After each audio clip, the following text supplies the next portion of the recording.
ঝুমুৰ নৃত্যই কৈছিল যে গ্ৰীনিছ বুক অফ ৱৰ্ল্ড ৰেকৰ্ড হ'ব। এতিয়া শেহতীয়াকৈ আপোনালোকে গম পালে যে গ্ৰীনিছ বুক অফ ৱৰ্ল্ড ৰেকৰ্ডত নাম লিখাব নোৱাৰি। আমাৰ সাংস্কৃতিক মন্ত্ৰীগৰাকী এতিয়া চালে পেলাই ক'বাত দুটা মন্তব্য, সেই সময়ৰ মন্তব্য আৰু আজিৰ মন্তব্য দেখিলে গম পাব যে চাহ জনগোষ্ঠীয় মানুহক আদিবাসী মানুহক ৰাম ঠগন দিলে গ্ৰীনিছ বুক অফ ৱৰ্ল্ড ৰেকৰ্ডত নাম তেওঁলোকৰ সন্নিৱিষ্ট নহয়। দ্বিতীয়তে যিসকল তাত শিল্পীয়ে অংশগ্ৰহণ কৰিবলৈ গৈছিলে, বহু এনেকুৱা শিল্পী আছে তেওঁলোকে পৰীক্ষা নিদিয়াকৈ যাব লগা গ'ল।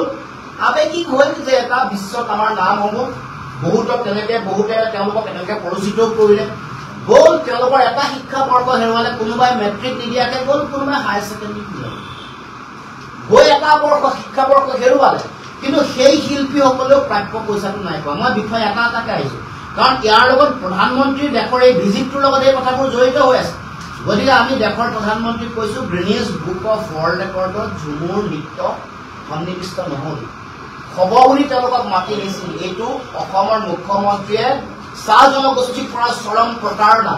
সেই শিল্পীসকলক আজিলৈকে প্ৰাপ্য অধিকাৰ, তেওঁলোকে প্ৰাপ্য যিটো দিম বুলি কৈছিল, সেই পইচা আজিলৈকে দিয়া নাই।